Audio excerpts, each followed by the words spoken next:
Then I think the court has to revisit not only the offer contained in our offer of proof, but the tapes as a whole in terms of the light that they shed on the credibility of Detective Furman with respect to the manufacturing of probable cause.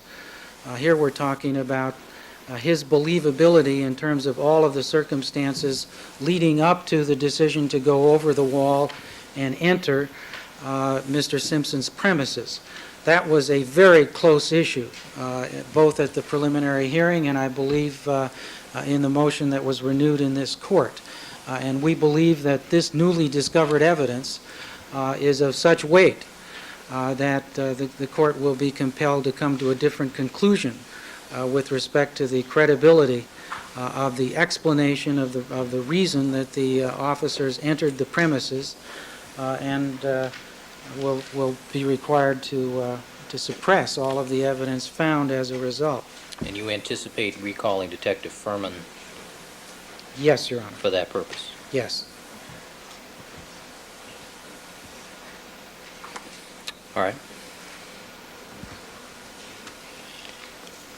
Mr. Hodgman, Ms. Clark? We'd be ready to proceed on that Tuesday morning. Any response to the defense request to reopen based upon 1538.5, newly discovered evidence? Urge the defense to file their motion. But I would remind the court that, I'd like to see what the defense has to argue in this regard. I would remind the court that the testimony concerning probable cause was elicited from Detective Van Adder and I believe Detective Lang as well in numerous motions, but Detective Furman's testimony was cumulative to theirs. So how the tapes may impact on his credibility, I frankly fail to see how that's going to have any impact on the ultimate determination of probable cause. But if the defense thinks they have an argument to make, of course they'll make it, and Well, you'll concede, though, that the Furman tapes are newly discovered. I will concede that. Subsequent to the 1538.5, both at the preliminary hearing and in the Superior Court. Yes, Your Honor. Yeah, there's no dispute about that. Whether they're relevant or whether they have any impact on the determination of probable cause is another matter, but they are newly discovered. All right. That's so true. I think the defense is entitled to make the motion. Yes. All right. I agree. Okay. All right, then, just for scheduling purposes, then, Dean Allman, you'll probably have that filed by Monday, Tuesday? Yes, sir. Okay. We're going to need time to examine it and respond, Your Honor. Obviously, if they file it Tuesday morning, we're not going to be ready to respond to it. I understand that when they file it, you can take a look at it, see how much time you think you need to respond. But since the issues have already been framed, and since we have significant testimony already in the record, and that the subsequent hearing would likely involve the recalling of Detective Furman, I mean, it's a pretty precise issue since the newly discovered evidence deals only with Detective Furman. Well, we would urge the court to urge the defense to give us some points and authorities as to why they feel they would need to recall Detective Furman for that purpose. Well, they have the tapes. No, I'm serious, Your Honor. To the extent that they have impeaching material on them, they are 10 years prior to the events of the night of June the 12th, 1994. Well, Ms. Clark, let's not argue the merits of it now. I'm not even attempting to. I just don't know why we need to elicit further testimony from him. Well, I mean, it might be interesting to know if there's a factual basis for some of those matters. The motion, the motion was filed this morning. The only thing we still need to file at Your Honor's request is a specific identification of portions of the Furman tapes that we believe are relevant to this determination. We believe we're entitled to reopen the motion and re-examine Detective Furman prior to calling and cross-examining him as a witness at the trial. So we'd like to proceed with that as expeditiously as possible so we can then proceed to concluding our case for the trial. All right, Mr. Allman, let me direct you then to facts to the prosecution and to the court. Any supplemental memorandum of points authorities if you work on it over the weekend. And so hopefully we can get this up and running because I'm concerned that our jury is sitting here again. Yes, we are too. All right. Just for the record, Yesterday, I was provided DNA discovery pages 9679 through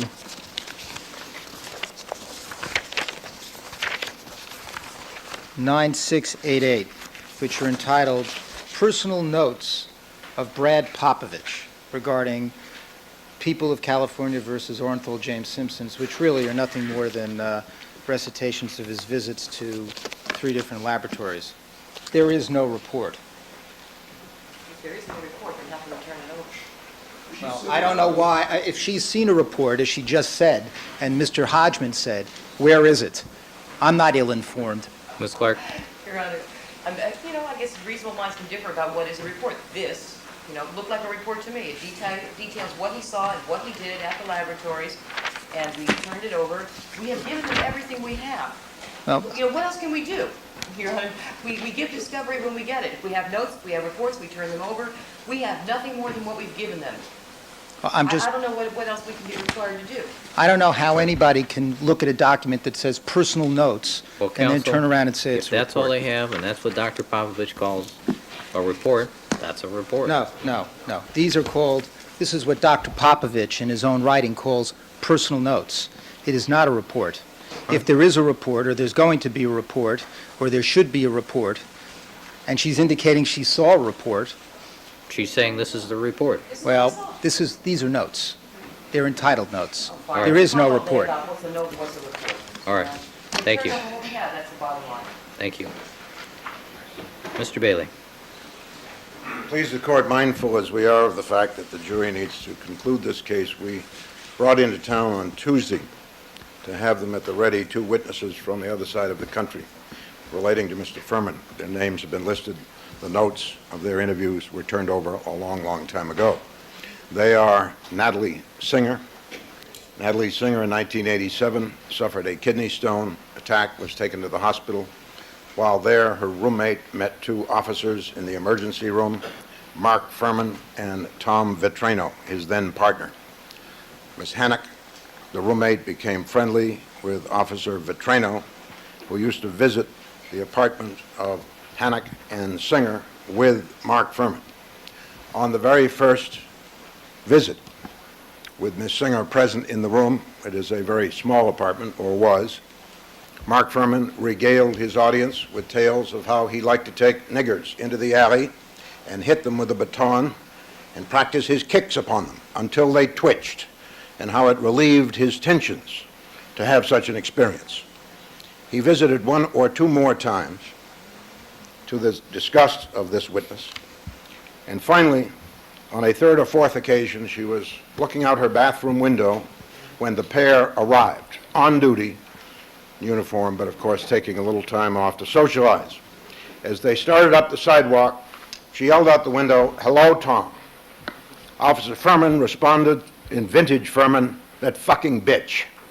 At which point, principally because of his revolting racial conduct, she ordered him never to come in the apartment again. He went back to the cruiser. Vitrano came in and visited. Vitrano was a witness to each of Furman's utterances that I have described. This occurred in the fall of 1987. In late 1986, Mark Furman made the acquaintance, I use that word sparingly, of Roderick Hodge, recently released from active duty in the Marine Corps, a member of the Reserve, who was earning his room and board by supervising a certain small apartment building within Furman's territory. Furman had expressed an interest in Hodge's brother-in-law, one Sykes by name, now deceased, and was querying Hodge on a regular basis as to whether he and Sykes were involved in some illicit activity. On January 10th, 1987, Hodge came out of a passageway in the building that he supervised and knocked down someone that he didn't recognize.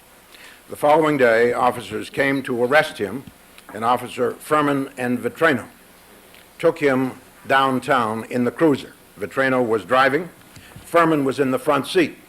Officer Furman turned around and said to Hodge, "I told you I'd get you, nigger." He then learned and commented unfavorably on the fact that Mr. Hodge's mother is white, and that the couple is racially mixed. At the police station, he told Mr. Hodge to undress and bend over, and while looking at his backside said, "You do all look alike, don't you?" Hodge was then prosecuted not on the charge of assaulting Mark Furman, for which he was arrested, but on some kind of conspiracy charge having to do with drugs. He and his co-defendant, I believe a man named Earl Gray, were tried in the Superior Court in West Los Angeles in Santa Monica and acquitted. Those are the two witnesses that we have available. Now, you had indicated earlier, and I took a moment to reaffirm Your Honor's ruling made many months ago, that in order to cross-examine Mark Furman on incidents such as this, and this ruling arose from the Cordoba confusion, as you remember, that it would be necessary that the witnesses testify and that you have some assurance that they would say what the offer of proof said that they would say, and I believe it appropriate to put them on, as well as Angela Terry and Kathleen Bell having been introduced into this case by the prosecution for the purpose of showing that she lied about even knowing Furman, and therefore a witness who I assume is not only permissible but essential at this point. We will prove that she knew him far too well. They are scheduled for Tuesday. First up, once you have whatever legal matters are necessary out of the way. The remaining two witnesses are Furman's partner, Vetrano. We obviously have a foundation to ask him whether or not he was present at the several incidents I have described, because the witnesses by that point will have said so, and then he can decide how he will respond, whether or not he heard these words. And finally, we have Dr. Goulston, employed by the prosecution apparently to condition, and we think possibly medicate, Mark Furman for his performance on that stand, who sat here. When I pointed to him and asked Furman if he knew him, he said he didn't, and the prosecutors sat silent, knowing full well that he was a member of their team. Those are the people that we have, in addition to Kathleen Bell and Angela Terry, that we would like to put on. We are prepared to put Ms. Singer and Mr. Hodge on this morning so that we don't waste the morning. Thank you. You know, I think we're way beyond the point of what is ridiculous. But let me say this. The court ruled earlier that neither Hodge nor Singer would be allowed to testify in these proceedings unless and until the court had the opportunity to hear from Kathleen Bell and Andrea Terry. There was a 352 issue as to Hodge and Singer. Sherry Lewis filed a motion with the court and argued that issue to the court, and the court issued its ruling. I don't know why they have Hodge and Terry here today. The court has not indicated that they will be allowed to testify in this proceeding. I haven't read the file completely on Hodge and Terry. However, Hodge and Singer. I'm sorry, Hodge and Singer. But in the event that they do call Mr. Hodge at some point, then, you know, we'll have another little mini trial in this case, the mini trial of Mr. Hodge. At any point or any event, I'm not ready for that. The court shouldn't allow them to attempt to force us into hearing testimony from these two witnesses today. I will say this: some of what I hear today from Mr. Bailey, I have never heard or read before. I think there may be a discovery issue on some of what Mr. Bailey said. At any event, we're not ready to go forward on Singer and Hodge. We have had no indication from the court that they'll be allowed to testify. I don't know why the defense doesn't have witnesses here today, witnesses who are on the witness list and who have been approved by the court already as witnesses who have relevant and probative testimony to offer this jury. And what's going on here today? Are we going to allow the jury to sit another day and then 3 days over the weekend? No, we might work tomorrow. We should work tomorrow. We should work tonight. And let's get this thing on, Judge. If they want to call Andrea Terry or Kathleen Bell, they did not indicate that they would call them today, but I will prepare to cross-examine those witnesses, myself and Ms. Clark. We'll get ready this morning, if they like. But Singer and Hodge, they should be off limits, as they have been. Mr. Bailey? I also called Mr. Taylor Daigneault, who was inscripting or enrolling his daughter in college in Michigan, and had planned to spend the week there on Tuesday, and said so that not to delay the court, we did not anticipate it would be 2 days making a ruling, that we needed to have him here with Miss Bell. Now, we have never spoken Miss Bell, and I don't think they have either. She's willing to testify, and that's it. He came all the way back the following morning, anticipating that he would be here with his client. When we found out the ruling would come down Friday morning, we anticipated the morning would be spent putting in the evidence that you would permit as to Laura Hart McKinney. We didn't learn till last night that that would be much truncated. I had already committed to Mr. Taylor Daniel down in Torrance that he would be the first witness Monday, because I thought we could get rid of the two witnesses who are now asked to sit here the whole Labor Day weekend because Mr. Darden isn't ready. Mr. Darden is able to get ready very quickly. He's known all about these people. These are the last witnesses in the case. And if he's not ready to confront them, when they finish testifying, I recommend that he sit down, because he knows, as the jury never will, that they're telling the absolute truth. I would like to put them on today and not put them up over the weekend. They would like to go home. And the jury would like to hear some evidence. Your Honor, Mr. Bailey, scheduled witnesses in derogation of the court's own order. We have no duty to be ready on these witnesses, no responsibility whatsoever, and we are not. And I'm sorry that that upsets Mr. Bailey. I'm sorry that he is upset with the court's ruling. But it's been 3 days now. Excuse me, when will Kathleen Bell be available? Tuesday morning. Why not Saturday morning? I might be able to get here tomorrow, but I thought if we got to anyone today, I held them specifically on the unlikelihood that you would be able to hear them today because we would be tied up with other matters. On the chance that they could go home, Ms. Singer and Mr. Hodge. In addition, Your Honor, Mr. Hodge is here with his lawyer, who's been here since Wednesday, and we're bearing those expenses, as we must.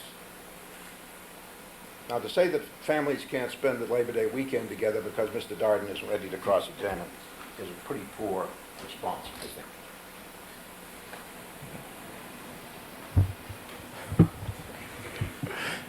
You know, we'll miss some cartoons tomorrow. We can work through the day. No big deal, Your Honor. Ready to move along.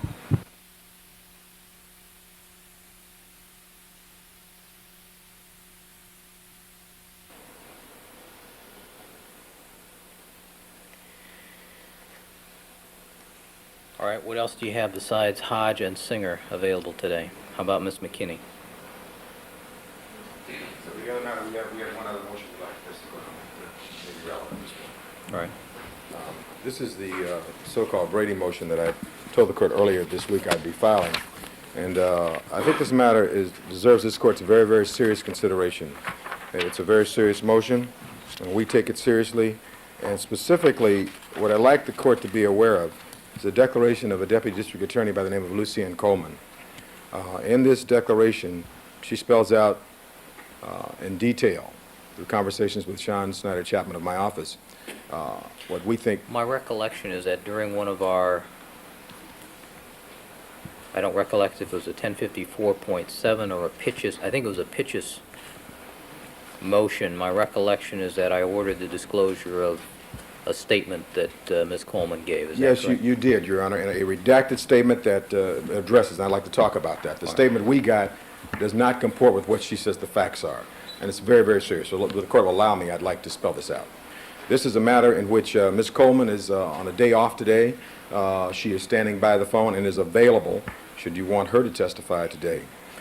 She has been a deputy district attorney for some 16 years, and I might indicate that I was the assistant DA when she was hired, and I've known her for a very long time. That has nothing to do with what she's done in this case, however. She, on July 19th, 1994, she was working in complaints, and at that time, she had a conversation with LAPD homicide detective Andy Purdy here in this building, and Purdy was there to file a case. At that time, this story had first surfaced about the possibility of Furman planting the glove at Rockingham, and she indicated to Purdy at that time and commented how ridiculous she thought that thought was. Purdy responded that these allegations were not ridiculous at all and that he wouldn't put any such thing past Furman. He then went on to tell Lucienne Coleman about his experiences in working with Furman at West LA Station, Your Honor. At that time, Purdy had recently married a Jewish woman, and he returned from apparently his honeymoon or whatever, and it was his contention that Furman had painted Purdy's locker with swastikas. And during this conversation, Purdy, Ms. Coleman, and another DA by the name of Julie Sergogian walked up and they heard many of the things that Purdy was saying about Furman. Later on, and in July of 1994, Deputy DA Ellen Burke told Lucien Coleman about a black officer who had heard Furman at a picnic or barbecue talking about and discussing his relationship with Nicole Simpson. Quote, that her quote-unquote boob job had looked real great.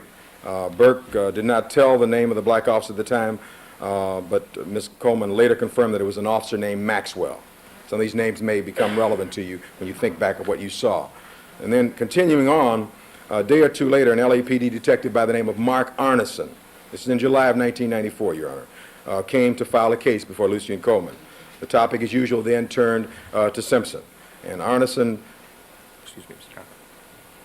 Your Honor, I would point out for the court, at this point in time, Mr. Cochran is reading, apparently for the benefit of the public, what is contained in a declaration filed under seal to the court. Has the court had an opportunity to review this declaration? No, these matters Nor have we. took to the bench before. Two things. First of all, it's not filed under seal, and I'm not reading it. I'm using the references to speak out the facts as I understand it. As usual, Your Honor, they want to cut off everything that relates to them. This is a very important motion. I have a right to spell this out to the court. It's very serious, and it bears upon our ability to go forward at this point. Proceed. Thank you, Your Honor. So, as I indicated to the court, Arneson said that he already knew about the boob job comment, and that he had talked to two other officers who said they'd heard Furman make such statements about Nicole's breasts as well. Arneson did not say who these two officers were. Then, in the first 2 weeks of August of 1994, this deputy DA, Lucien Coleman, went to see Marsha Clark and Bill Hodgman, as she was troubled about the information that she had heard. Miss Clark, she says, had been a friend of hers for many years, and they'd been friends. And she found Clark and Hodgman in Clark's office and told them what she'd heard, what I just indicated to the court. By then, she had also heard that Furman walked around on weekends wearing Nazi paraphernalia. When she told Clark and Hodgman what she knew, Clark stated, "This is BS," in no uncertain terms. Hodgman suggested the office should look into these allegations. Clark said, "This is just BS being put out by the defense." Coleman then indicated that she hadn't heard any of these allegations from the defense, but rather from LAPD officers. And she suggested that the LA County District Attorney's Office look into these allegations. Now, Your Honor, it's important as I go through this. This was in the first 2 weeks of August of 1994. She then spoke with Clark and Hodgman about matters unrelated to Detective Furman. And thereafter, she suggested Mr. Cochran, that... excuse me, forgive me for interrupting you, but refresh my recollection as to when it was those matters were just those, Ms. Coleman, Ms. Burke, Ms. Segogian, Detective Maxwell, Detective Purdy. My recollection is that the court ordered the disclosure of those reports to you with those names, but I'm just refresh my recollection as to when that occurred. As I recall, Your Honor, and I don't have the exact date, Mr. Hodgman came down and indicated that he had a matter to discuss with the court. This was brought to the court's attention at some point. It started off by him saying he didn't think this had any basis in fact, but it was much, much later. It was this year. It was in maybe February or March of this year, and we can find out and let you know. Okay. What we got, Your Honor, was a redacted version, and you'll see when I tie this in. The version we got certainly bespeaks a cover-up or something, because what we got, you couldn't tell anything from this. And so that's the point I want to point out, and let me continue on if I might, Your Honor. This, so Marsha Clark continues on, "This is BS," says that over and over again, and then it goes on and says, I again suggested the DA's office look into these allegations because the defense would one day learn of the information and questions might be asked about why it had not been revealed to the DA's by the DA's office sooner. This is what this witness prepared to testify as an honest deputy district attorney. She said, and this is what she quotes her former friend Marsha Clark as saying. She then angrily stated, Clark said, she was tired of other DAs trying to get involved in her case for their own self-aggrandizement. And she went on to say that she had no interest in this case other than doing the right thing and understanding what Brady mentioned. She also mentioned that she thought the information might prove false and they should really check it out. Later on, she saw Detective Arneson in the hall and asked him if the defense knew about the allegations against Furman. Of course, he said, well, perhaps they do because of Pavlik. And there's another deputy DA, Jeanette Bernstein, was present during that conversation. On August 24th, 1994, Your Honor, another key date, this deputy DA received a call, an irate call from Officer Purdy. And Purdy wanted to know if she had contacted the media about what he had told her. She told him that he hadn't. Purdy went on to know why she'd informed Clark and Hodgman about their conversation. He was upset, and he told her at that time that he would deny having told her anything about Furman and that he would lie about the whole thing. And I told Purdy that if ever I had to testify, I would tell the truth, that he said he would lie. And she's, in fact, doing that now. On August 25th, 1994, Your Honor, after that, Purdy left a message for her to call him back. When she did, Purdy told me that his quote-unquote story was going to be that Furman was only suspected of having left the swastikas in his locker, that it was never proven. She reminded him that it was not what he had told her in July. Purdy's indicated that was going to be his story now. Purdy also said that he had kept a log, and this is the key thing. Purdy told Lucianne Coleman that he had kept a log of all incidents involving Furman when they both worked in West Los Angeles Station, but that he had destroyed the log that morning at 3 o'clock a.m. so that he would not have to turn it over to the prosecution. And that becomes a very key matter because Purdy, of course, remembers what's in that log, even if he did destroy it. On February 13th, 1995, Lucianne Coleman spoke to Bill Hodgman by telephone. And Hodgman told her that he had heard from 2 deputy DAs in the branch and area offices that they had some negative information about Furman. Now, this is in February now. Keep in mind, this all occurred in July and August earlier. She then had to remind Bill Hodgman of the conversation she'd had with Clark and he back in August. Hodgman claimed to have had no recollection of her ever discussing Furman during that conversation. And she reminded Mr. Hodgman of the information that she'd given back in August.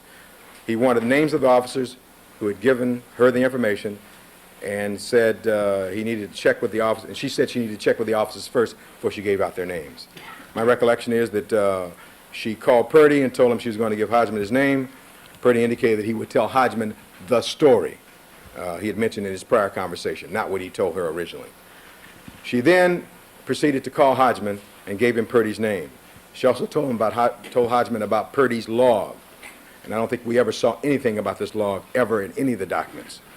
And you'll have to search your memory as to what you were told in the conversation or when you got the records from IA. She relayed the conversation she'd had with Detective Arneson and gave Hodgman the names of Segogian and Burke as DAs who'd also heard some portions of these conversations. Hodgman and she had 3 or 4 conversations that night, and that's in February of 1995. Hodgman said that Detective Lang would be conducting the investigation into these allegations. Later, Hodgman said that Internal Affairs would be conducting the investigation. She called Burke and Segogian to tell them that she had given Hodgman their names and Internal Affairs would be contacting them shortly. On February 14th, Your Honor, 1995, while she was on vacation, she got a call from Purdy at home. And Purdy said that he had destroyed the logs, again, and that he would not testify against the prosecution, no matter what. Purdy said that the LAPD was protecting Mark Furman because it felt that the defense was using Furman as a scapegoat. Purdy said he could lose his job for speaking out against Furman in view of the fact that the LAPD, and she quotes, was circling the wagons, end quote. On February 15th, she was in fact interviewed by Internal Affairs, and I think that'll probably be the date you'll find if you look back. She indicates this interview was more like an interrogation because of the hostile tone of the questioning and the type of questioning from these so-called investigators from IA. She said she was asked questions, isn't it true that you think O.J. Simpson is innocent and you want to have him acquitted? And did anyone besides your husband ever hear your telephone conversations with Officer Purdy? From February 16th to February 24th, this deputy DA requested of her office a copy of the tape of her interview with Internal Affairs. On February 24th, Mr. Hodgman indicated to her that a tape might be available for her that day. Later that day, Mr. Hodgman came to her and informed her that he discussed the matter with Assistant DA Frank Sunstead and that it had been decided that no copies of the tape should be released while this case was pending, because the tape might be Brady material and would then have to be turned over to the defense. Hodgman further indicated that it had also been decided that the tape should only be turned over as part of a pitcher's motion by the defense and would therefore not be given to me at that time. She still to this date does not have that tape and has told me that their office will not ask for the tape until the Simpson case is over. I told the officers, she goes on to say, from Internal Affairs, everything that I had been told. including the fact that Purdy had kept logs and had told me that he had destroyed them as he would never testify against the prosecution. Internal Affairs asked her if she thought Purdy had destroyed evidence. I said that I thought that Purdy would do anything to avoid testifying in this case, and further that Purdy had specifically told her he did not want to testify in any circumstances. This lady came to our office the other day. I didn't want to put her in a compromising position. I didn't issue a subpoena for her. She gave us this declaration. I asked her not to sign it, but to verify that it was true, because she was told, or has been told by one of her supervisors, that the DA's office wants to go slow on this, and that if she believes that if she signs this, she has to appear in this court. Let me quote. During the course of her conversation just last night with Sean Chapman, she's been told that at least one of her supervisors told her to go slow on this matter, and it's her feeling that if she signs this declaration, appears in this court, it will adversely affect her status of a deputy district attorney. However, she said she's willing to make that sacrifice because what they've done is wrong. It's from one of their own people. The court needs to take this and look back at what you gave us. The redacted version we had bears no semblance of this. We are entitled to this information. We should have had it back in July and August. We should have had it in February. When we got it as a travesty. If you look at what we got, it doesn't make any sense at all. And we need this before we can go forward with Furman. They can talk all they want about witnesses and moving ahead. We have an absolute right in defending our client to have this information. This supposedly is a search for truth. I have my doubts, but I have to do everything I can for my client in this instance. And when these kind of things are happening, we have to demand an investigation. It doesn't matter to me if we work on Saturday, Sunday, holidays, or whatever. We do that anyway, Your Honor. That doesn't matter. But the point is, we need to have these matters resolved before we can go forward and effectively represent our clients. And I mentioned in court the other day that we were going to ask Your Honor to provide us with the questions asked of the DAs in camera regarding the meeting where Detective Furman was prepared, because we think that now with this additional information, we think it's entirely relevant. The court may not have known the appropriate questions to ask. All we're trying to do, Your Honor, is have a level playing field here and to be able to get this information before the jury. Because I need hardly point out to this court, this is a jury trial. This is not a court trial. The jurors will decide the evidence in this case, and we have a right in representing Mr. Simpson. It's a fundamental constitutional right to have this information under Brady. And and you've seen other examples such as those photographs where we have possible exculpatory evidence. We want it. We have a right to have that before we go forward in this critical part of our case at the very end. And now we have somebody from their own office, and there are other DAs who I think will also back her up. Who's a very credible person who puts her job on the line in the interest of telling the truth and being honest in this matter. And we find out that there's been attempts to cover it up. And so that's only one way to put it. So we need a hearing on this. Take as much time as they want. She's on call. She can come down here today if they want. What I've indicated to you, she will say on the stand, and we need to resolve this. All right, Mr. Cochran, just so I understand, the two matters that you find of interest in this discussion with Ms. Coleman is the observation by Detective Furman regarding Nicole Brown Simpson's anatomy, and secondly, the racial animosity regarding Jews. Is that correct? Well, regarding Those Jews, are the two. Well, yes, well, the swastikas and that sort of thing, but also, Your Honor, the log. I think if And this, Purdy's log. obviously, if there's a log of all his misconduct in West Los Angeles, I'm sure it'll track some of the things he's telling Laura McKinney about. We have a right to those things, Judge. I mean, I think as I think about it. Let me ask you a question, though. If your recollection is correct, that in February or March, these names were turned over to you, in my recollection of our discussions and the hearings that I conducted, I recollect Detective Maxwell, Detective Purdy, obviously Ms. Coleman, Ms. Chagosian, Ms. Burke, Detective Arneson, these names coming up, and those names were disclosed to you. And my recollection of the comment about Nicole Brown Simpson's breast enlargement was mentioned in those reports. I don't recollect if there was inquiry about the swastika incident. I don't recollect that, but I recollect something about swastikas. Have you had the opportunity to interview all of these individuals besides Ms. Coleman, Ms. Chagosian? We Ms. have, Burke? let me put it this way, Your Honor. First of all, Your Honor, let me say this as respectfully as I can. You may find it hard to believe, but some of us believe there is a conspiracy of silence. Police officers aren't going to talk to us about this case. They don't talk to anybody. There's special rules regarding this case, Your Honor, They're not going to talk to us about this case. Deputy DAs, where their job is on the line, it's very hard to talk to them also. This Lucien Coleman is a very unique person, and there are some very fine deputy DAs up there who very well may do this, who may speak out regarding this. But there's no mention, and the point we had to rely upon Your Honor looking at this stuff. And I think there may have been some mention about Nicole Brown Simpson's anatomy. Nothing about these logs. I'm pretty clear about that, as I recall, that we ever got, and we can show you the redacted copy. What we got left, because let me tell you, in talking to Ms. Coleman, the redacted version was something she can hardly recognize. She wants the tape. She says if you get the tape, you will see how IA works.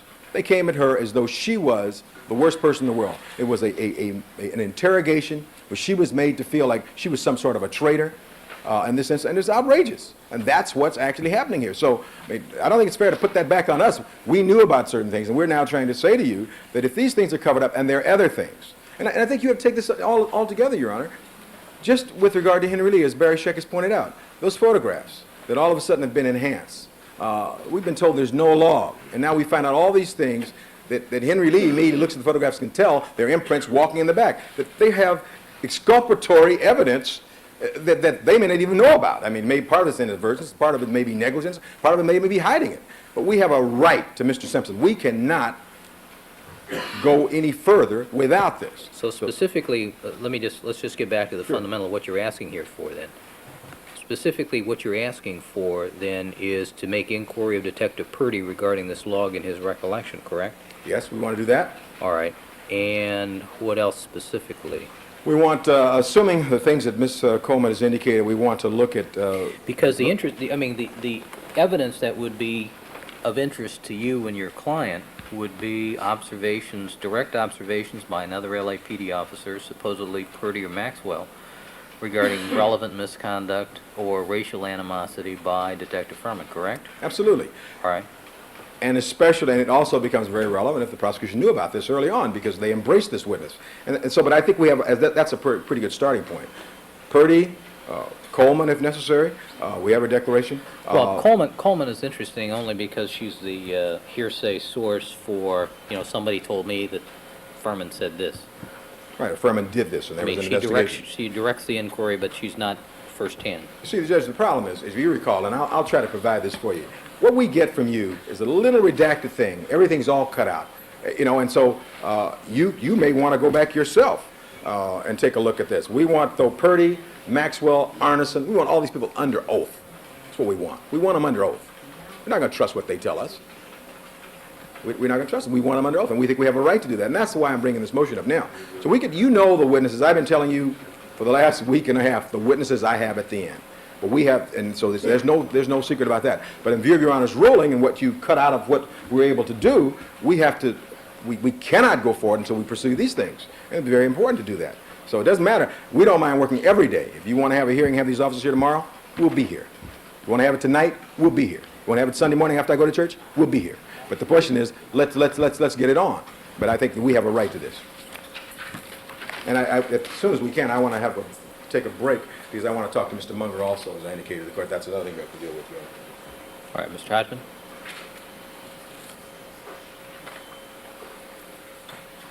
Your Honor, I have to confess I'm a mite perplexed by the defense bringing the motion at this particular time. As the court will recall, in February of this year, I brought these matters to the attention of the court. The court reviewed in camera a variety of material. I'm not sure what material, but presumably statements of the witnesses involved and various tapes. The court issued an order on March the 8th, 1995, directing that these materials be given to the defense. The defense had these witnesses' names. Apparently, and it's quite obvious, they've interviewed Ms. Coleman. They've had Officer Purdy's name, Detective Maxwell, and a number of other people's names, per the court's order, since March of this year. And I don't understand what we're doing here now. I presume that the court will make inquiry of the defense. Have they interviewed Detective Purdy or Officer Purdy? Have they interviewed Detective Maxwell? They indicated no, they have not. Well, they raise this now, and they indicate they'd like to have a Saturday session in order to pursue these matters. Where have they been with this information for the last 5 months? I brought it to the attention of the court. last February. This information was in the hands of the defense before Detective Furman even testified. So I asked the court to take this into consideration as they review this motion. But the defense has had these materials. Apparently they've had tapes. They've had redacted reports that the court provided to them. I don't understand what they're doing here now, filing this motion. I can suspect certain things, All right. but I leave that unstated. Mr. Cochran, would you provide to the court a copy of the reports and witness statements that you received? I will. I just asked Mr. Douglas. Apparently it's in my office. I'm going to have it brought down here as soon as I can. He's going to call and get it down. Let me just respond briefly to Mr. Hodgman's question. First of all, I think you'll find, and I don't recall ever seeing anything about this log until Ms. Coleman told us about the log kept of Furman's activities. Also, Your Honor, as Lucy and Coleman would tell I you, have to tell you that, that's why I asked if you would produce those materials, because my recollection of reading those materials was that the log was mentioned and that Purdy's desire not to get dragged into this case was apparent from the statement of Ms. Coleman. But be that as it, let me see what's there, and then we'll take it from let's from do that that. point. The other thing I just want to point out to the court, I mean, it's the height of naivete to stand here and say that we've been told that Purdy's going to lie. He tells the DA he's going to lie, Deputy DA Lucy and Coleman. He's going to really tell us the truth. The question is, if he is going to lie, we need him under oath. We've seen we know that Furman has lied. We need him under oath. This whole thing has brought out the worst in these people, and we need to get him under oath to see. That's all we're saying. And so we can't be held to that standard. I mean, we know about these people. We're going to go over to the station and talk to Arneson. They'd stonewall IA. And IA takes this hostile ear toward one witness who's trying to tell the truth and says, get this stuff out. It may not be true. That's the point. I'll get it for you. Give me stuff. Certainly. All right, well, I think that wraps it up at this point, as far as all your comments.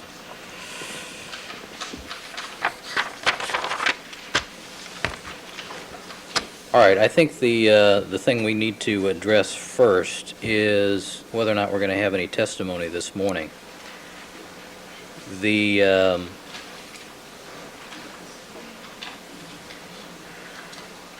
court's previous ruling regarding Kathleen Bell was that her testimony was relevant for this reason. We have a unique situation where Detective Furman met Mr. Simpson and Nicole Brown Simpson in 1985. That Mr. Furman is again in contact indirectly with the defendant in 1989 at the request of the Los Angeles City Attorney's Office to prepare a statement regarding the 1985 incident. My recollection of that statement that Detective Furman provided to the City Attorney's Office for use in the domestic violence prosecution was that it was an incident that was indelibly impressed upon his memory, or words to that effect. Then we have the unusual circumstance in 1994 of Detective Furman then being brought into this case, being called out from his home as a homicide investigator. So we have that unusual circumstance first. We understand that Nicole Brown Simpson was Caucasian and that Mr. Simpson is African American.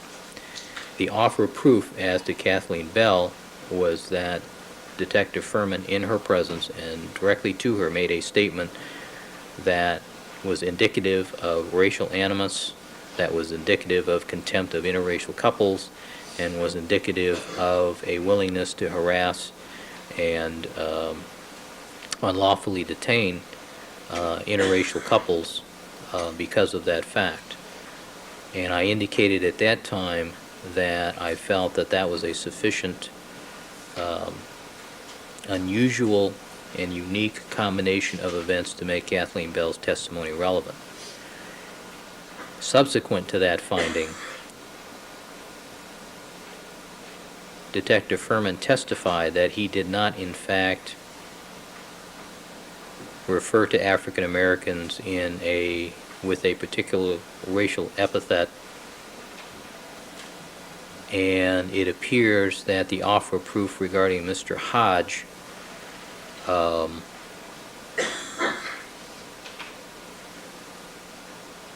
does indicate that he was arrested by Mr. Furman, that Mr. Furman referred to him in a racially disparaging way and made 2 comments to him that are disparaging in nature and using the particular racial epithet in question.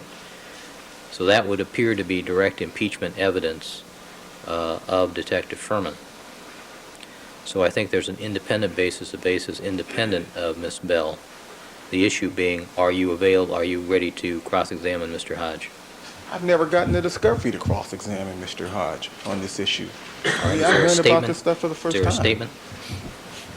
The investigators' notes, the only thing that was ever taken down, they were turned over, other than their attorney and the defense.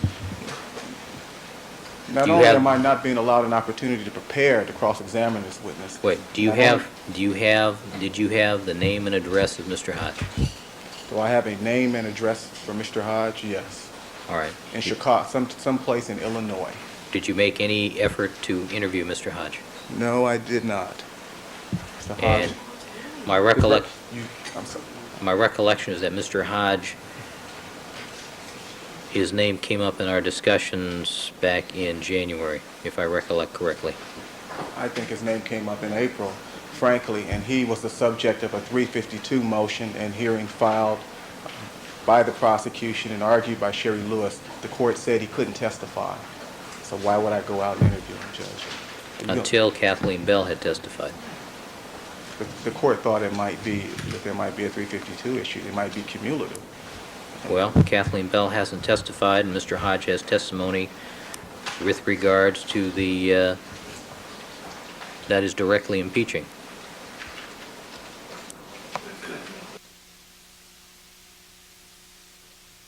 Except Mr. Bailey's. Well, is Mr. Hodge here? Yes, so is Ms. Singer.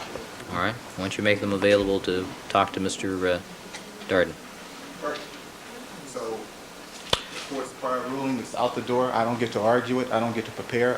We just jammed the prosecution and put this man up here and had him testify in front of the jury, Judge. Well, counsel, if you've known about him for 5 months and you haven't bothered to interview him, that's a problem. I agree. You said he wasn't going to be a witness. Until Kathleen Bell had testified.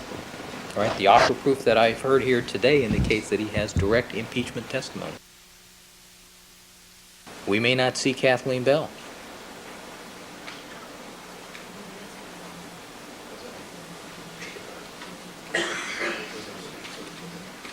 All right. The court's, I've had, She might not be available. the court's, I'm sorry? Is Your Honor suggesting that Kathleen Bell wouldn't come to court as I promised you she would? No. I just said we may not see her testify. You may make a tactical decision after certain witnesses are called not to call her. I don't know. I want you to bet your life on the fact that decision will not be made. you know, I would like a 402 on this witness's testimony. Now, All right. are Well- we going to do that today? I have Well- 2 boxes of material on Mr. Hodge. What we're How going- much time will I get to prepare? Well, And he's ready. well, He promised a mini trial. That's wait. Yeah, there will be a mini trial. No, there are no mini trials. What we'll do is we've had 2 requests now for a recess for Mr. Cochran to talk to Mr. Munger, and Mr. Bailey, I'm going to direct you to make Mr. Hodge and Ms. Singer available to Mr. Darden.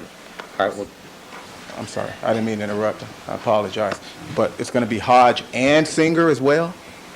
at least Mr. Hodge. All right, And they're going to testify? They may could well. potentially testify today? unless you can tell me a good reason why, since you've known about them, that you're not ready. Because you said they weren't going to be a witness in this case, because you have not ruled that their testimony is admissible, Judge. That's not what I said. That is exactly what you 15. said. Please clear the courtroom.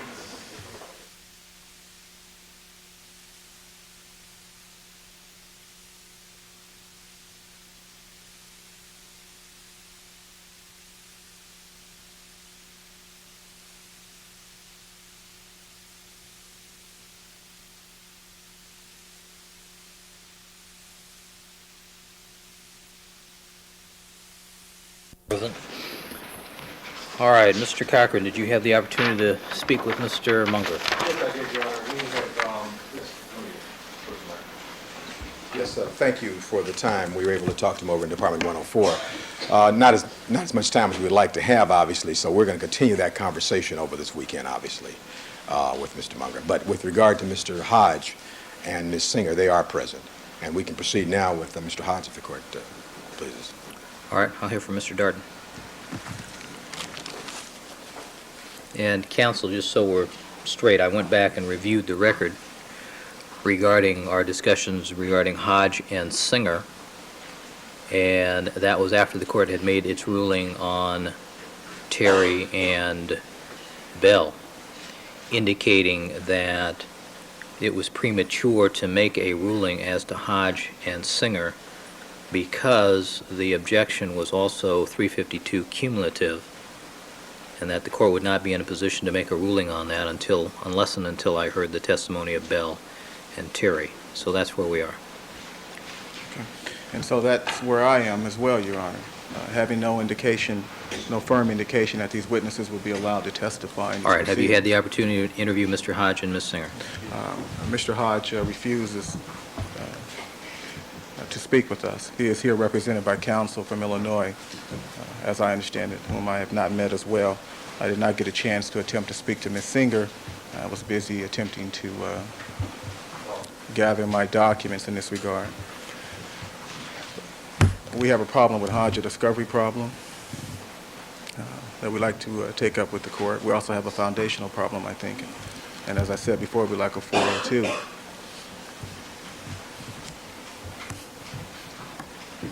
All right, what's the nature of the discovery? Okay. The prosecution filed its 352 motion on July 14, 1995, as it related to Mr. Hodge. And we included in that motion a copy of the discovery we were given as it related to Roderick Hodge. Nowhere in that discovery, from what I can discern, I should mention that these are handwritten notes. They are difficult, or somewhat difficult to read. I only have a Xerox copy. There are portions that are cut off or were cut off during the Xerox, and I complained about this on more than one occasion to the court and on the record.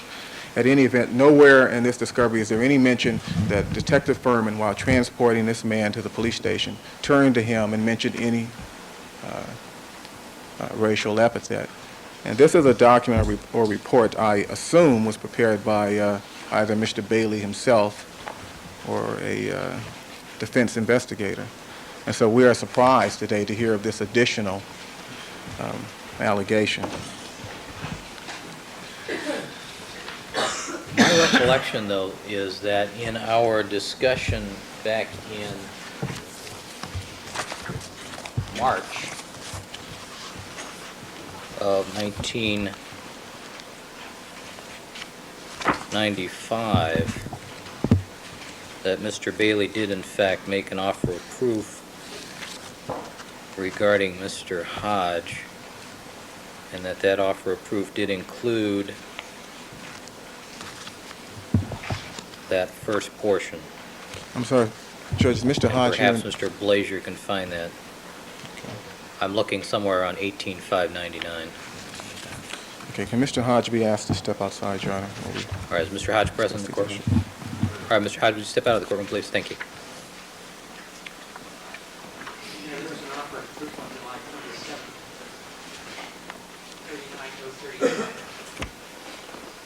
July 27th?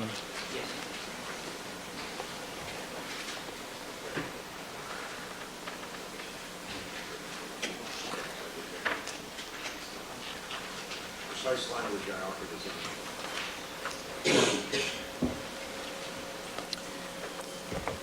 All right, that is correct. 39039, starting at line 8. Do you have that, Mr. I see that now, Your Honor. I apologize. Okay. Not having had a moment to prepare for this. All I right. overlooked that. Would the court inquire of the defense... Well, let me tell you what my dilemma is. You are entitled to a reasonable opportunity to get prepared. I agree. I would like to present something to this jury today. The jury, I'm told, are not happy campers. Apparently they came back from Catalina barking at the seals. That's a seaman's term, a fisherman's term, barking at the seals. It's being seasick. It's not our fault.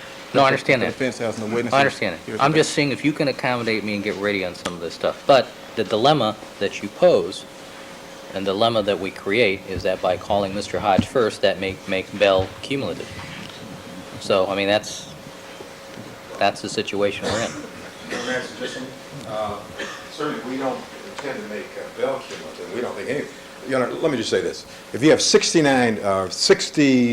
so many I can hardly remember, 61 incidents on tape, which we no longer have, 59 have been thrown out, and we Well, no, have some that's live not- witnesses, Your Honor. That's not correct, Mr.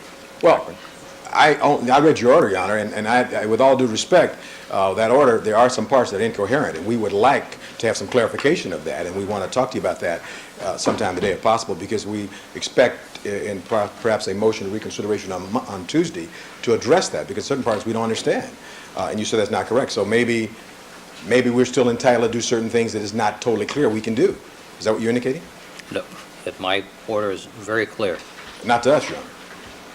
So Well, maybe it's, well, it's not clear to us. Let me make that clear. Now, what I was going to suggest, we have Ms. Singer here. Why don't we start off, I haven't heard of complaining about Ms. Singer. Let's start with Ms. Singer. But we don't want, by calling Singer and Hodge, we're not saying this, we don't want to be duped into anything where later than Tuesday or Wednesday, we said, well, you call them, now you can't call Kathleen Bell and Terry. I'm warning you, counsel, I'm just being, I told, this issue we brought up very early, that Hodge and Singer, or anybody else, might be cumulative after Terry and Bell, because it is a collateral issue. And at some point in time, it gets to be redundant. Well, So you have available to you the testimony of Bell, Terry, McKinney.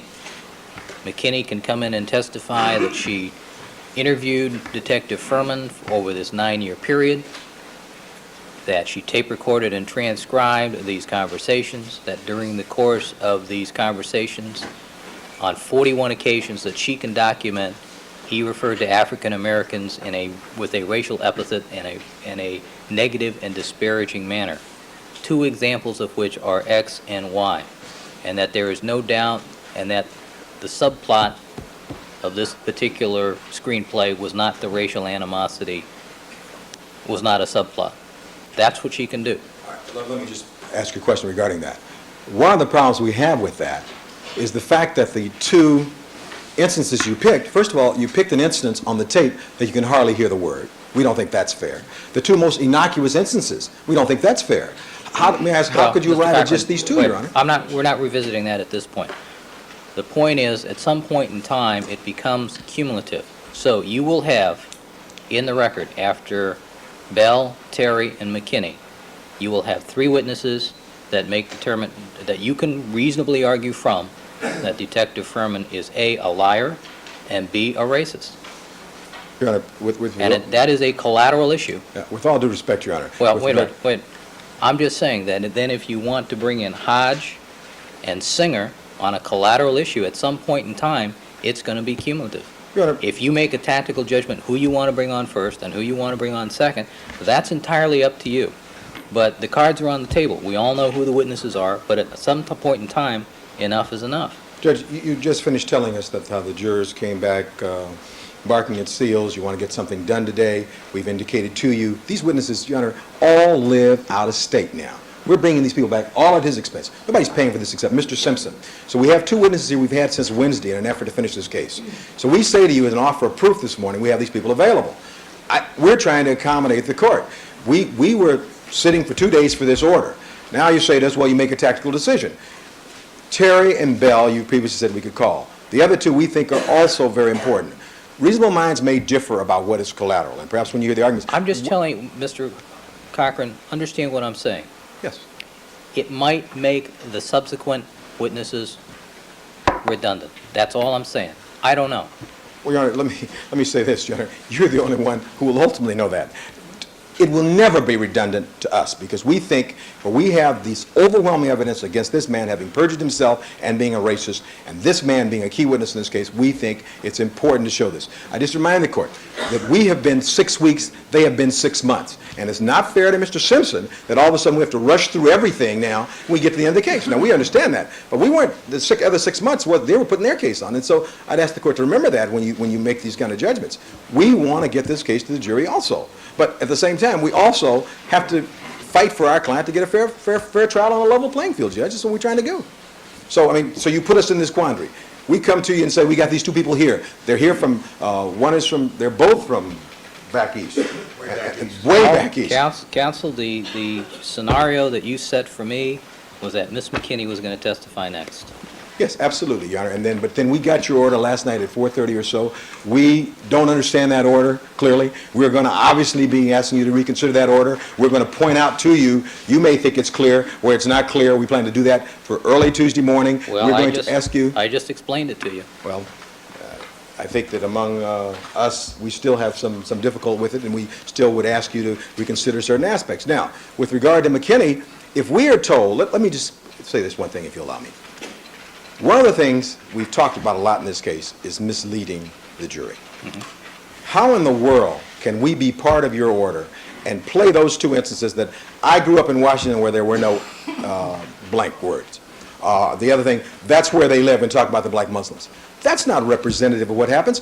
This man has been painted as a choir boy, Your Honor, to this jury. And and the jury ultimately makes the decision.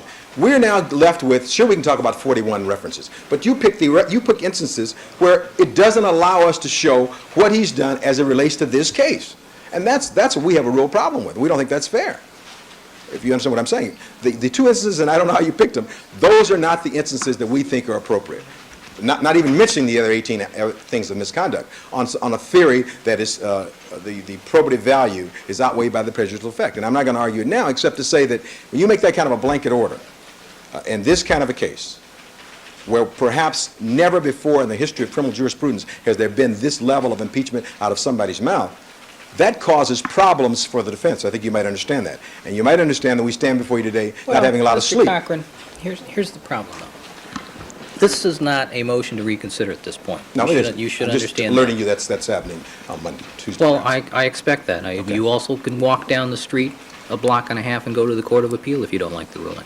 I understand that. We You understand have all our that remedies. But we got the order last night at 4:30 or so, Judge, is what I'm trying to say to you. All right. And I have witnesses here, and we are prepared to put them on. And then you say, well, wait a minute, if you put them on, you might run into cumulative. So obviously we're concerned about that, Judge. They're saying they're going to make the argument. I'm just warning you that that's a possibility. That's all I'm doing. You want to call them? Call them.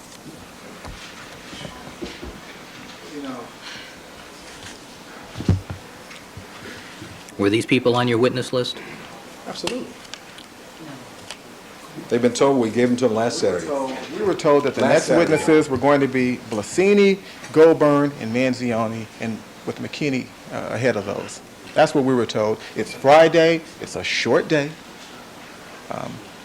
So obviously we would not be wasting our time preparing for Hodge and Singer. And of course, the prosecution had no idea as to what the court would rule on the McKinney issue, so we had to prepare on all 41 incidents.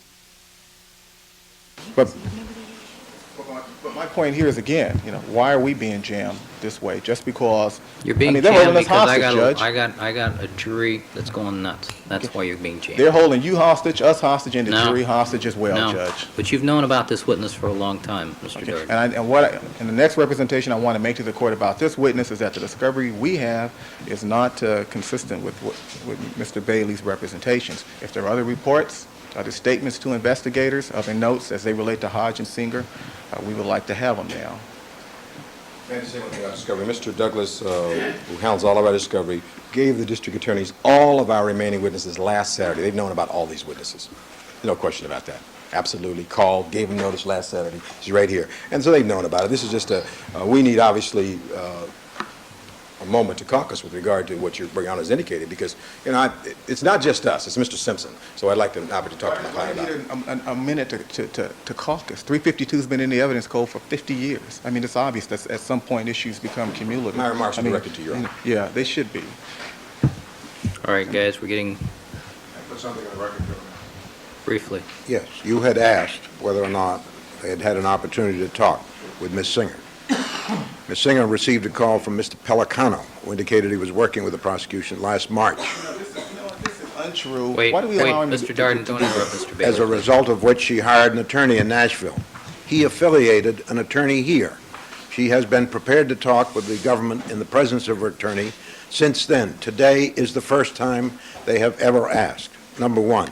Number two, on suggesting that we run the risk by calling these two witnesses on this one point of collateral estoppel later on. Excuse me, Mr. Darden. Wait, Mr. Attorney Darden. rule, Judge. Mr. Darden, I'm going to instruct you not to interrupt Mr. Bailey again on pain of being held in contempt. Do you understand that?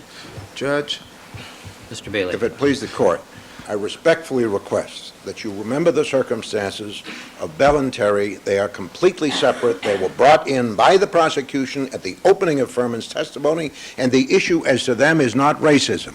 It's whether Furman lied when he said he didn't even know them. Because if the jury concludes that that was a lie, they certainly will accept that he made the remarks they attribute to him.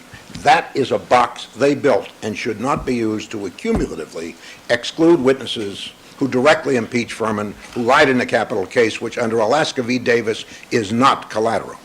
Thank you. so Mr. Darden. I'm just wondering if anybody else wants to argue the 352 issue for the defense. I mean, you issued a ruling on this yesterday. As far as Hodge and Singer is concerned, what do you want us to do? You want to jam us, Judge? Put them on. Let's get on with the trial then. Are you ready to proceed with them? Am I ready? No, I'm not ready. Frankly, I don't feel I'm competent to represent the people of the state of California this morning as it relates to Mr. Hodge, but How long is this testimony going to take? Each witness is probably good for 10 minutes, 15 on the record. that's what he said about Furman. All right, I don't see there's any chance we're going to, because we're going to have to bring the jury down, I don't see any chance we're going to finish more than the direct this morning. Can we hear what Mr. Hodge's testimony is expected to be? I'm sorry? Can we have the 402? Can we hear what it is he's going to testify to? I thought we had an offer of proof. All right, We I have no anticipate. records to support that, Judge. All of it. Page 39039. With regard All right, wait a minute. I need to resolve this issue. All right, we will proceed with Mr. Hodge's direct testimony. We will not complete that this morning. May I do one other thing, Your Honor? Obviously, there's two things that I'd like to hear about.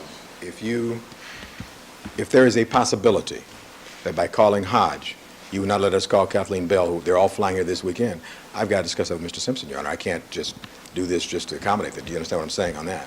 Also, there's something else about Hodge's testimony I should indicate as an offer of proof. I talked to him in the break. I'd like to make put on the What is record. that? That, and I'm not sure the original offer of proof contained all this, Mr. Hodge will testify that he had numerous contacts with Detective Furman between 1985 and 1987. That in addition to these numerous contacts, he made numerous complaints with Internal Affairs, complaining about how he's being harassed by this officer. And that the other things Mr. Bailey indicated, he referred to him as, with the N-word, he had him bend over and take his pants down, all those things that he will testify about. But he'd had numerous contacts with this officer. He also had contacts with Detective Purdy. Purdy was at the time when he was arrested, it was Purdy and Anderson who first stopped him and arrested him before Furman and Vitriano came and got him. So you should know that also. But the point I have to make is with our client is to, so he can understand what the risks are. And I need time to do that if I can. All right, bring the jury down. Judge, would you inquire of the defense, is there more discovery? I mean, are They've there more indicated, offers of proof? Mr. Douglas has indicated you have what they have. All right, bring the jury down.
Do you have Mr. Hodge available? No, we're ready to sing it on this. Thought we talked about Mr. Hodge. I understand. The problem is Mr. Hodge, rather not start him today and finishing Monday, Miss Singer, so we might be able to finish today if we said a couple of extra minutes. I sent word back to the court that we wanted to call Miss Singer. No, our discussion revolved around Mr. Hodge. Call Mr. Hodge. You ordering me to call Mr. Hodge? No, I'm saying that's the witness that we just finished discussing, that I've indicated I'm going to direct that the prosecution go forward with this witness since they've had adequate time. We did not discuss Ms. Singer. I'm sorry. I discussed both this morning. They've had the same amount of time for both. They never lifted a finger to try and talk to her. That's a lawyer's obligation. He can't come in here and say, oh, Judge, I didn't think they'd call her. She's been on the witness list. Now, why does the court say call Hodge? No, Don't say- Mr. Bailey, we just finished discussing Mr. Hodge. I just finished looking at the discovery notes regarding Mr. Hodge. I didn't contemplate anything with regards to Ms. Singer. If you want to call Ms. Singer, you'll do it Tuesday, after I've had the opportunity to look at this and hear what their objection is. We just Fine, finished. we'll call her Tuesday. All right, may I ask one last question, Your Honor? Mr. Hodge is my witness. I'm ready to proceed. The question I want, and Mr. Simpson, directly from Mr. Simpson, if I call Mr. Hodge right now, is the court going to entertain a motion and grant a motion for 352 on Kathleen Bell and Andrea Terry and Natalie Singer? That's the question he asked me, and I think I have a right to bring that out to the court. I don't know. It depends on the nature of the testimony, counsel. At some point in time, this is going to become cumulative. We're fully aware of that, Your Honor. We are aware of that. So he has, but as Mr. Simpson wants, he would like to know that before he proceeds and calls Hodge now, because obviously we've always thought, based upon the people introducing the letter, that Kathleen Bell and Andrea Terry would be called in Furman's testimony. Well, counsel, you have to make a tactical decision based upon your legal knowledge and experience. You have to rely upon Mr. Bailey's argument, perhaps, that there are reasons independent to call Bell and perhaps Terry. If you recollect, there was also testimony that he had no idea who these people were and denied having ever talked to them. I recall that. I don't know. But I don't know. I can't make these judgments until I hear what the testimony is. It's very difficult for me to divine these things.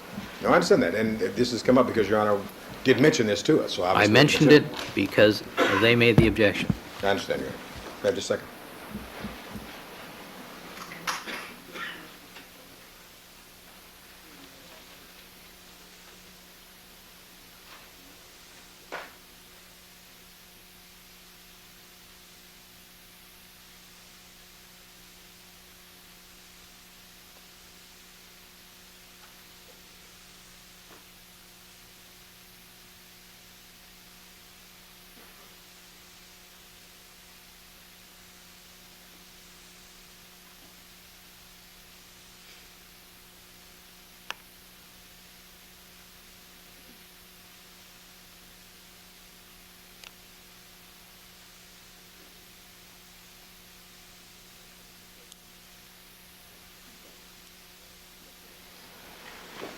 May I propose something to the court? I'd like to, after talking with Mr. Simpson and my co-counsel, we propose that we start Tuesday with Bell and then Singer, and then we'll come back to Hodge and with Bell and Terry and then Singer. That way we don't lose anything. Mr. Simpson is adamant that the jury's been told about Bell and about Terry, and he does not want to lose that chance. Your Honor can't prejudge it. You won't tell us at this point. So he didn't want to lose that thing, and I can't tell him what your ruling is going to be. I understand it's a tactical decision, and I think tactically that's what I've got to advise him, that he wants to start with Bell first then. And they cannot be here. She lives in another state. She'll be here Tuesday morning. Mr. Darden, any comment on that? Your Honor, the delays that we have endured the past couple of days, these are delays brought about by the defense. Their failure to get to you. Part of the delay is I've got to sit and think about these things. Well, the other part of the delay is they didn't get the stuff to you last week when they were supposed to. Well, let's not nitpick over that. Well, my point is simply this. We're going to have a 6-day delay now. We're going to have the jury wait at this hotel for 6 days. Oh, That they'll be doing things. Okay, Mr. Hodge is here. Okay, he is here ready to testify. Well, their case, they get to make the decision. Well, the court ought to order them to either call him now or preclude him, Judge. No, that's not the way it works. I wish it worked that way, but it doesn't. Well, surely the way it doesn't work is that they just get to delay these proceedings for days and days on end until they're ready to call a witness. No, I understand their tactical reason for wanting to call Bell first. Because that, Kathleen Bell was discussed in the opening statement, that witness has been promised by the defense, and there's a particularly unique fact situation with her that they don't want to lose. Okay. There are also And they don't want to risk that. There are also 15 lawyers on the defense, and I'm sure somebody Well, thought of this before, Judge. They probably did.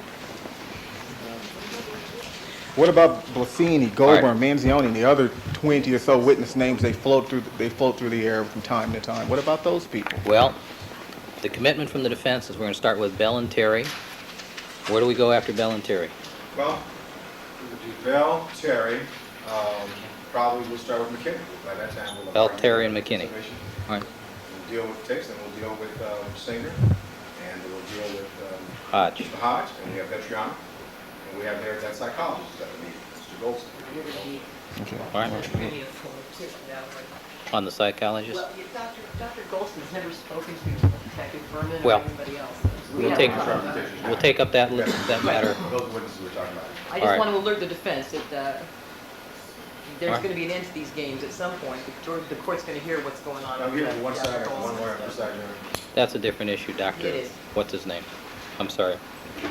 Goldston. Goldson. My apologies to the doctor.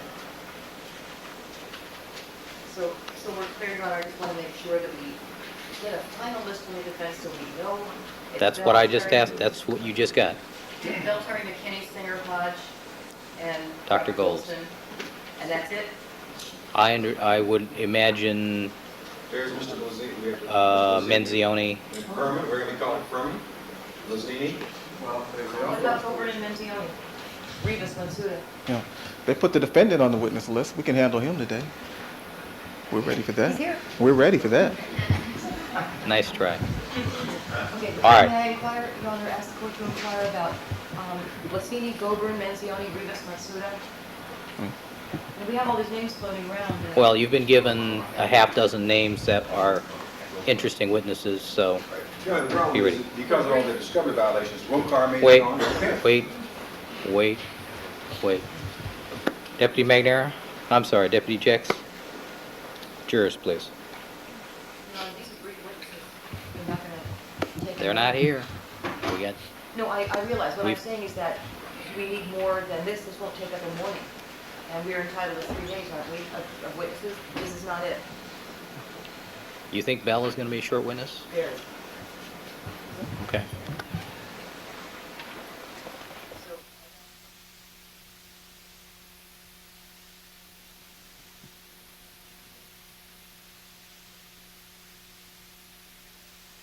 There's no mistake about it, what comes Wait, Your out. Honor, I was addressing the court. I asked that the court inquire please of the defense as to what the remainder of the witnesses will be, because the witnesses they have listed will not consume the morning. We're deciding on the weekend. I told her, and she should add Mr. Simpson's name to that. Because they want him so All badly. rise.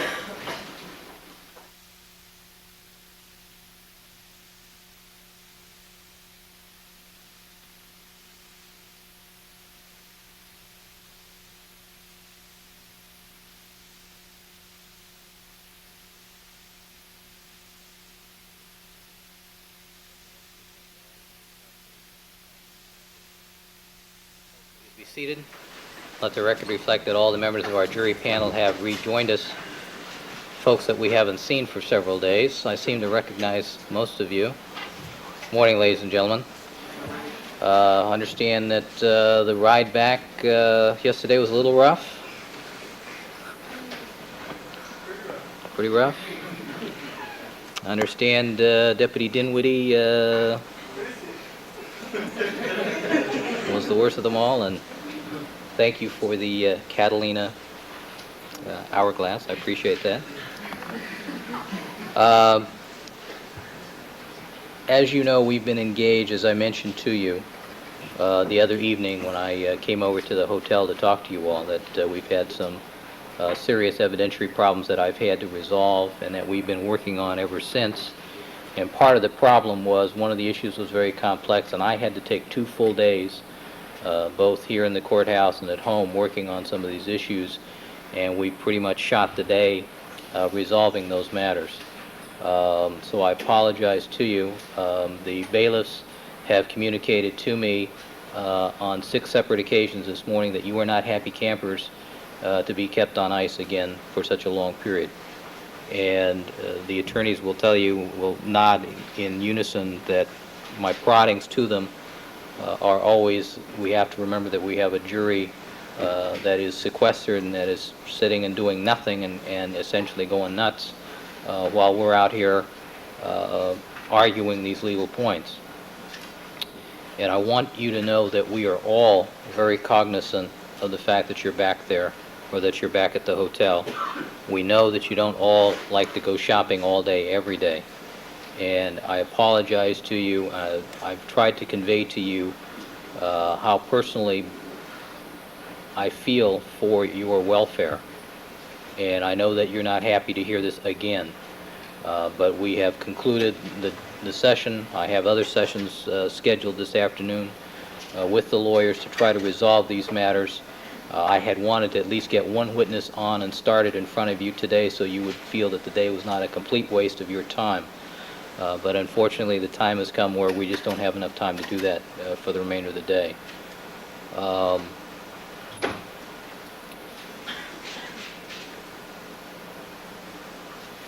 I don't want to be overly dramatic about this with you, but I want you to know that it pains me deeply to know that you're there and that we're not accomplishing things, and it seems to you that we're not moving forward.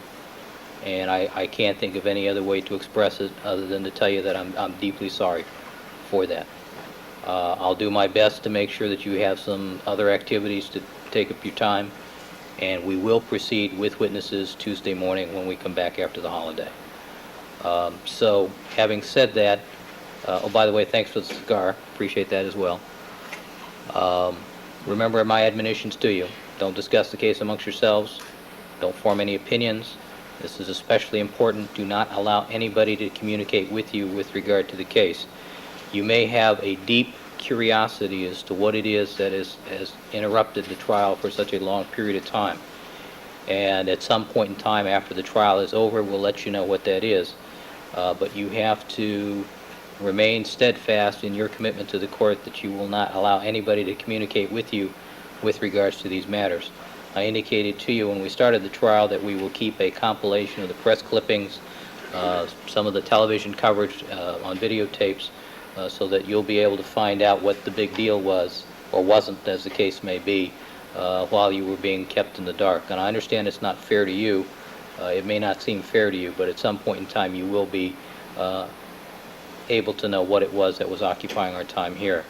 I can just assure you that this has been very difficult for me. It's been very difficult for the lawyers, and it's been a very difficult process for us all. And I know I share the opinion of both sides that we are deeply saddened that this has been a burden to you. All right, having said that, we'll stand in recess as far as the jury is concerned until Tuesday morning. As far as the lawyer is concerned, we'll stand in recess until 2 o'clock. Please clear the court.